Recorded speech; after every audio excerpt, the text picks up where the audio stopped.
What's up, football family? Welcome to the Fantasy Football Show. I am your host, PL Coulter. I'm blessed and pleased to present to you Season 2, Week 1 episode. For those of you who followed last year, you know that we won a lot of games together and had a lot of fun doing it. The same thing will apply this year. For you first-time viewers, just wanted to let you know that here at the Fantasy Football Show, we will never insult your intelligence. By that, I will never tell you to start a Tom Brady, Andre Johnson, Chris Johnson, and Adrian Peterson. We do realize that in 99% of fantasy football drafts, every team will have a solid first 5 or 6 guys on the team that you will start every week regardless.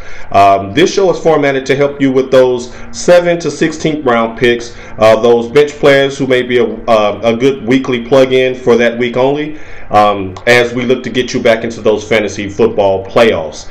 All right, so without any further ado, let's get started. Now, today's topic will be new faces and new places. There's a couple of different free agents that landed in new spots this coming up season that should benefit you if they're on your team in Week 1. The first one being Mr. Tim Hightower, running back of the Washington Redskins. Now, Hightower came over in a trade from the Arizona Cardinals, where he was productive. He had 23 touchdowns in 48 career games, and that was always in a timeshare splitting carries with other running backs. So he can get the work done. And in Washington, he had such an impressive preseason, that being 6.8 yards per carry and a couple of touchdowns himself, that he's entrenched himself as the number 1 starting running back heading into Week 1. So that definitely bodes well for you. Also, his competition, Ryan Terrain, is still an injury concern. He missed several games during the injury last year and will presumably miss Week 1 this year because of preseason injuries. So get him into your lineup. Also, the New York Giants, the team that will be facing the Washington Redskins, has some serious questions on defense. They lost a lot of guys during the preseason to injury, and we're not really sure what they're going to roll out there Week 1. So if you're looking for a second or third running back or a flex play, get Tim Hightower into your lineup. He should be Week 1 gold. Now, speaking of running backs who've changed locations, Mr. Reggie Bush has taken his talents to South Beach to join the Miami Dolphins offense that struggled mightily last year. So why would Reggie Bush be a good play this year? Because the one thing that the quarterback from Miami, Mr. Chad Henne, did well was dink and dunk. One thing that's a strength of Mr. Reggie Bush is his asset as a receiver. So if you're in points per reception leagues, look for a big day from Reggie Bush. He is explosive in the open field. During the preseason, he looked like he still had his quickness, and he still had his chops as a receiver. Their opponent, the New England Patriots, this coming Monday night, will definitely add to his value because, let's face it, that high-powered offense will most likely have the Dolphins behind all game, and so look for Reggie to get a bunch of garbage points, receptions, and yards in the later stages of that game. That should help you. Now, moving on to a different position on the field, we have Mr. Plaxico Burress, who returns from a 2-year hiatus from the Clink. That's another story for another day, y'all. And he returns to the state of New York, but this time as a member of the Jets instead of the Giants. Now, without Plaxico Burress playing in over 2 years, you would say there's no way you want to get him into your starting lineup this week, right? Wrong.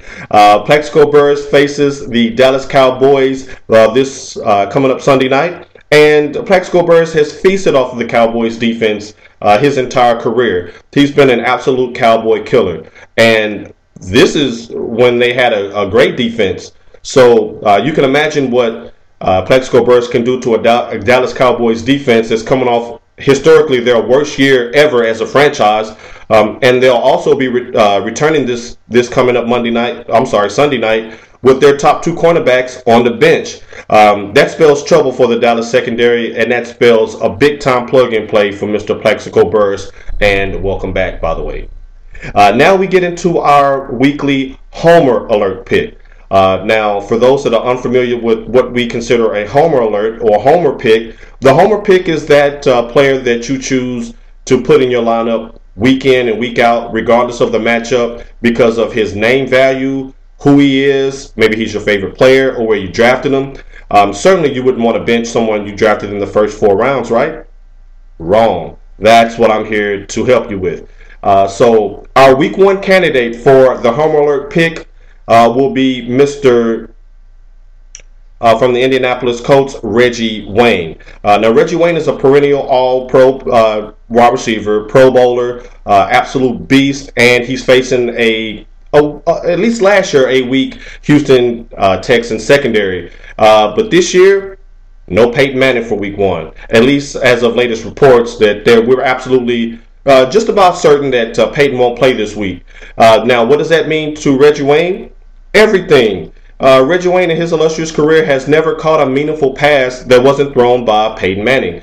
Peyton Manning is the cog in that wheel that makes that entire offense go. And without him in the lineup, you can expect a tremendous drop-off in Wayne's productivity, at least early on.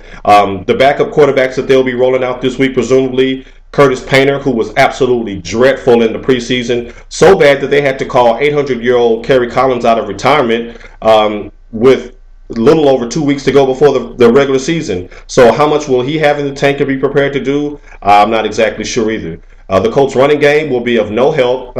They really are of any help to the passing game. So Reggie could endure a rough first month until Peyton Manning gets cleared to play and gets back into playing shape. So if you're an owner of Reggie Wayne, I certainly don't want to tell you to bench him. But if you have a Plaxico Burress sitting on your bench, you may want to just plug him in, at least for this week, instead of a player like Reggie Wayne, who will have some serious questions heading into his week one tilt with the Texans. I certainly hope you enjoyed this first episode of the Fantasy Football Show. In closing, we always like to tell our fans that life is a sport, so always play to win. It's your boy PL. I'm out. God bless. Oh, and follow your boy at PL Culture. More news to come. Thank God the NFL is back. Y'all take care.